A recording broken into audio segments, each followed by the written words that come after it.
आतापर्यंत आलेही असते, पण बघ जरा आजूबाजूला नीट बघ, कोणीही आलेलं नाहीये. तू एकटा पडलायस आदित्य. त्यामुळे जे काही करायचंय ते लवकर उरकून घे. आवर आता, चल. पारू, तू पण आली नाहीयेस. पारू, आई पण नाहीये इथे. घरचं कोणीच नाही आलं. किमान तू तरी इथे माझ्या सोबत असायला हवी होतीस.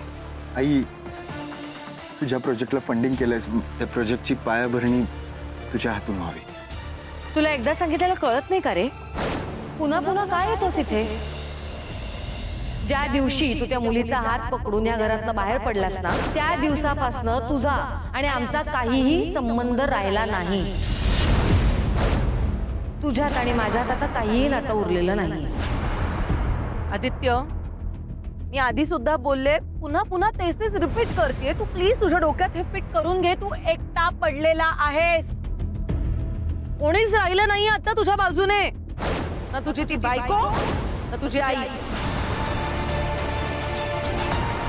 एक सासू मॉमने तर ऑलरेडी तुझ्याकडून तोंड फिरवलंच होतं, पण तुझी बायको ती सुद्धा नाही आली आज इथे. खूप विश्वास होता ना तुझा तिच्यावर. बघ आता काय केलं तुझ्या बायकोने.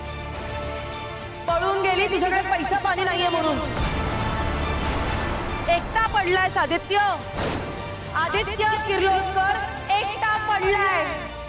आदित्य सर कधीच एकटे नव्हते.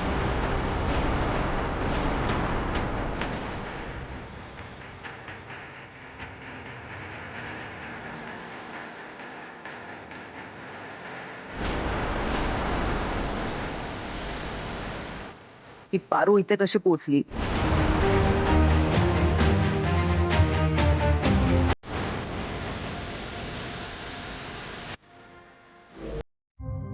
आदित्य सर कधीच एकटे नव्हते,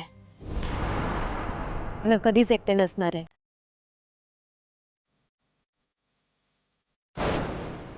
मी आहे त्यांच्यासोबत.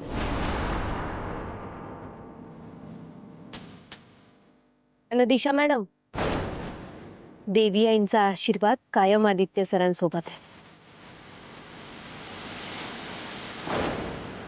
आई कुठं बी असली ना तरी तिचं मन, तिचं लक्ष, तिचं प्रेम हे फक्त तिच्या मुलांसाठीच असतं. आई किती बी लांब असली तरी तिचं लक्ष तिच्या पिल्लांवर असतं. तिचा आशीर्वाद कायम तिच्या मुलांच्या पाठीशी असतो. देवी आई आल्या नाहीत कारण काहीतरी अडचण असेल, पण मी आली नाही इथे. आदित्य सरांची बायको पार्वती आदित्य किर्लोस्कर.